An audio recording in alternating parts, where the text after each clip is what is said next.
partenaires nous suivent depuis quelques années, c'est vrai, et puis on a deux sortes de partenaires. On a nos partenaires privés qui, je dirais, à 80% nous suivent d'année en année, et puis on arrive à retrouver des nouveaux.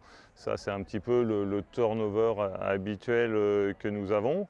Et puis après, on a aussi les institutionnels, que ce soit la communauté de communes, que ce soit la mairie du Bois-Plage, que ce soit également la région et le département qui nous aident, plus je dirais pour nos événementiels, certains que pour la vie du club, mais voilà, c'est aussi grâce à eux qu'on peut proposer l'ensemble des choses qu'on peut proposer en événementiel et puis qui nous soutiennent aussi pour tous les déplacements qu'on a à faire avec toutes nos équipes. Depuis 2012, nous sponsorisons, nous faisons du partenariat avec divers sports et notamment le volleyball. Donc à l'origine, on a sponsorisé la Pro A de Toulouse, les Spacers.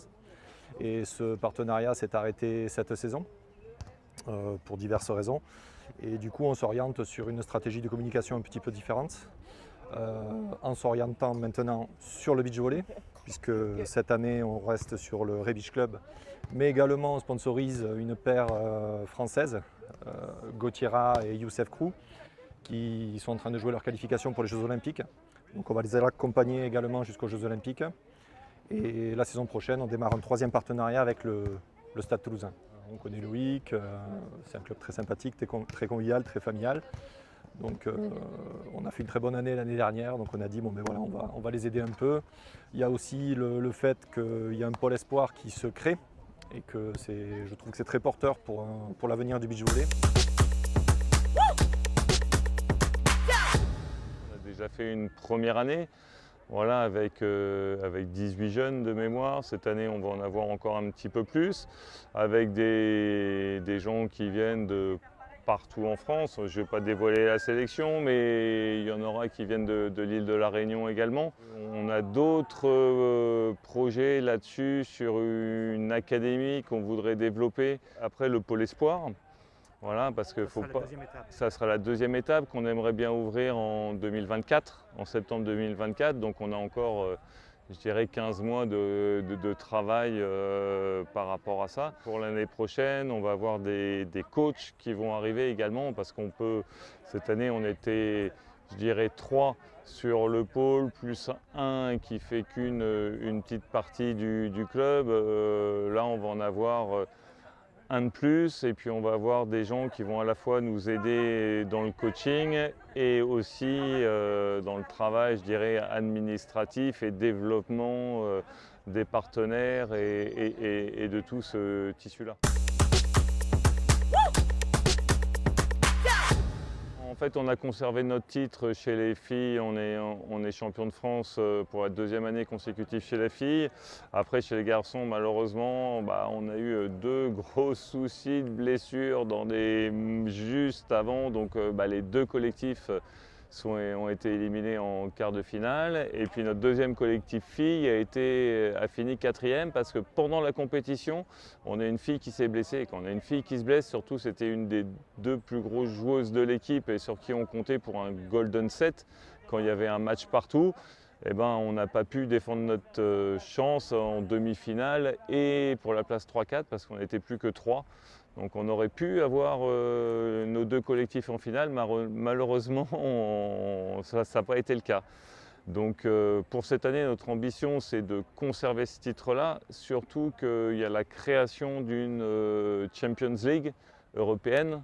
Donc en fait ça va être le champion de France qui va représenter la France direct à cette compétition-là. Et c'est un de nos objectifs en fait, de se qualifier pour cette Champions League et puis après on verra le niveau qu'il y aura là-bas, mais et défendre chèrement les couleurs du club au niveau européen, quoi. Chez les filles par exemple, on a 4 équipes du club qui vont faire les étapes du World Tour. Voilà. Alors avec des objectifs différents. Il y en a qui vont être sur rechercher des points pour la qualification olympique pour Paris 2024. Il y en a qui vont plutôt être là pour préparer 2028, donc continuer à prendre des points et plus d'expérience que de points, je dirais, pour préparer 2028. Et puis d'autres qui ont atteint un certain niveau, qui n'ont pas le niveau pour se qualifier à 2000 pour 2024, mais qui ont quand même un niveau intéressant sur les étapes du World Pro Tour. Donc ils vont aller se confronter aux meilleures nations également sur ce Pro Tour-là. Donc voilà, on a travaillé tout l'hiver pour ça. Les filles sont prêtes maintenant, on attaque je dirais, les beaux jours où nos compétitions vont vraiment démarrer et bon, on a un petit peu hâte, quoi. On va organiser une étape en fait un peu qui s'appelle un WEFSA, qui est on va dire le circuit européen. Voilà, qui va avoir lieu du 11 au 14 mai au Rebic Stadium, plage, au Gollandière, au Bois-Plage. Voilà, ça va être. Donc on va passer un cran par rapport à ce qu'on faisait avant sur notre étape du championnat de France.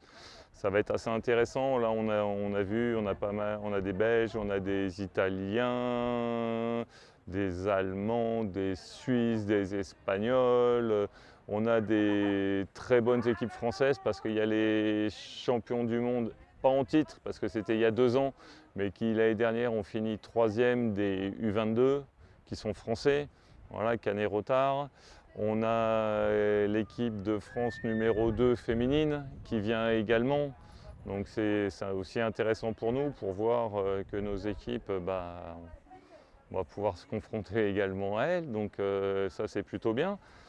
Et donc ça va être je dirais, le premier tournoi international qu'on organise. Et puis comme d'habitude, on va organiser, alors je ne sais plus si c'est, je crois que la 14e édition de notre étape du championnat de France, qui elle, de mémoire, va être du 8 au 11 juin. Nos joueurs et joueuses sont contents parce que c'est le terrain qu'on connaît par cœur, on a tous nos repères, donc c'est parfait. Il y aura un vrai central et un central bis, entouré de tribunes, voilà, avec notre village, un peu comme on faisait, mais là par contre on le fait sur 2 terrains, donc malheureusement on ne pourra pas accueillir le même nombre d'équipes comme on fait habituellement. Au lieu de faire un tableau principal à 16, en fait ça va être un tableau principal à 12, parce qu'on n'a pas le choix vu qu'on n'a que 2 terrains. C'était ça ou ne pas faire, et c'est vrai qu'on ne s'est pas posé la question longtemps. Voilà, on a eu des dérogations auprès de la fédération parce que normalement quand on a un tableau à 12, on doit le faire sur 2 jours. Nous on le fait sur 3 jours avec les qualifications comme on fait normalement un tableau à 16.